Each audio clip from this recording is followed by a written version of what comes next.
à côté avec des odeurs. Les gens viennent à l'église là-bas. Finalement, tu vas dire, oh l'argent, l'argent. Sois capable de dormir affamé pour un temps. Donne une bonne image à ton église. Et tu verras même des gens de qualité vont venir. Quatrième chose, pasteur, nous sommes champions dans les dettes, la location. Élimine les dettes. Dans ton église, baffe location. Même cher que tu prêches, la location. Ton micro, location. On ne sait même pas si la veste aussi c'est location. Ampoule. L'argent qui entre, sort. Tu ne sauras pas te fixer un salaire. Tu ne sauras pas bénir les fidèles ou les peuples, les collaborateurs, les fils que Dieu a placés à tes côtés. Parce que sur le plan du finance, tu n'es pas organisé. Trop de dettes. Tu n'as que des dettes. Tu loues tout. Tout est location. Groupe électrogène, location. Or, si tu te concentres avec tes 40 jours de prière que tu fais là, tu te dis, après ces 40 jours, cet argent, je vais acheter un groupe électrogène. Tu élimines des dépenses. Tu commences à faire des économies. Le problème d'économie n'est pas une affaire de miracle. C'est une affaire d'organisation. Dieu ne viendra pas dans tes économies. Dieu viendra te bénir, mais c'est à toi d'économiser, frère. Toi, dès que tu as un peu d'argent qui entre dans l'église, oh, tu sens ça. Tu viens à qui faire quoi? Tu viens faire quoi? Tu viens faire quoi? Moi que tu vois ici, je ne suis pas un pasteur malheureux. Mais je vais te dire une chose. Permets-moi ça. Je ne suis pas un pasteur malheureux. Mais je n'ai jamais pris des vacances. Tous ceux qui sont à mes côtés les savent. Je n'ai jamais pris des vacances. Je vais dépenser mon argent pour quoi? Vacances. Pour aller faire quoi? Aller dans l'eau mettre les pieds. Hein? Je viens à l'Oubilange ici, je mets les pieds, c'est tout. C'est tout. Je ne gaspille pas l'argent. Je ne fais pas de gaspillage. Les pasteurs vivent dans le gaspillage. Moi, il y a eu des saisons où j'avais une seule veste, seule chaussette. Je mettais que ça. Mais dans le fond, j'organise mon église. Aujourd'hui, j'ai des constructions, j'ai beaucoup de choses. Les choses ont évolué. Quand tu viens dans mon église, quand tu viens à Kinshasa, fais un tour dans mon église, c'est parmi les belles églises de Kinshasa. Le mieux construit. J'ai plus de 8 salles. Je peux faire 3 cultes au même moment dans mon église. 3 cultes au même moment. Dans différentes salles. Je peux le faire. Je me suis organisé. J'ai économisé, pasteur. Tu ne deviens pas riche avec ce que tu gagnes. Tu deviens riche avec ce que tu gardes.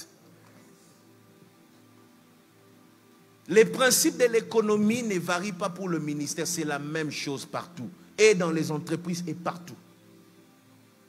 Rapproche-toi des économistes. Trouve-toi des avocats.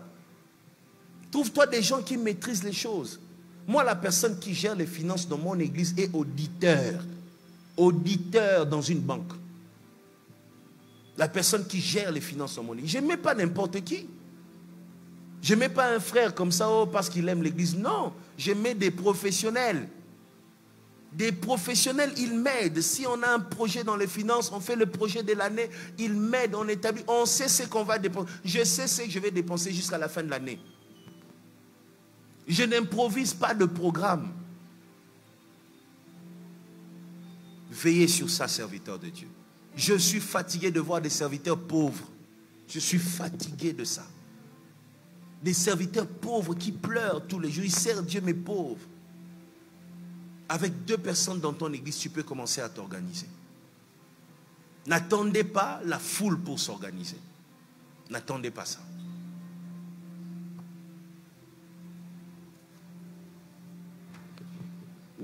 Ça va? Merci pour la parole. Alors, ma question se base sur la deuxième catégorie des personnes porteurs de la vision. Vous avez dit que ce sont des personnes qui nous aiment. Pardon. Excusez-moi. Vous avez dit que ce sont des personnes qui ont le même combat que nous, mais qui ne nous aiment pas. Après, vous avez expliqué pour dire oh, ce sont des personnes qui aiment trop juger, dire tout ce qu'ils veulent.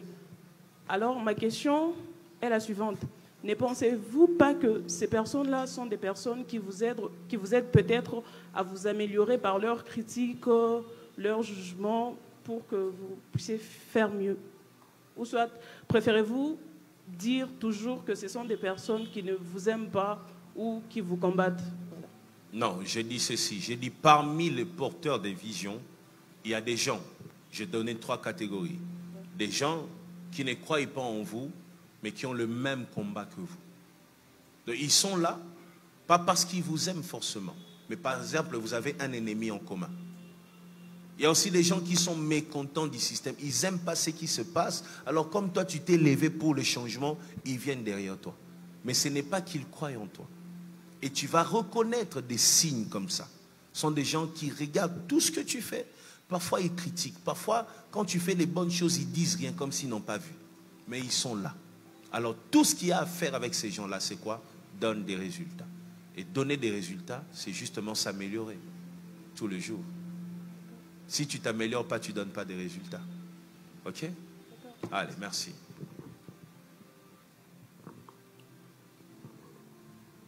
Bonjour, pasteur. Bonjour. Je suis très ravi personnellement de vous voir en ce temple.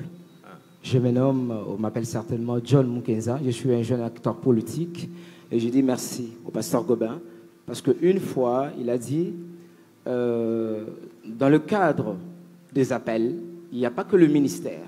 Vous pouvez avoir une mission, avoir une passion pour votre pays et il faut savoir certainement comment se battre pour y arriver. Alors, je vais introduire une citation de Martin Luther King par votre pensée. C'est quoi votre question, mon ami? Allez-y.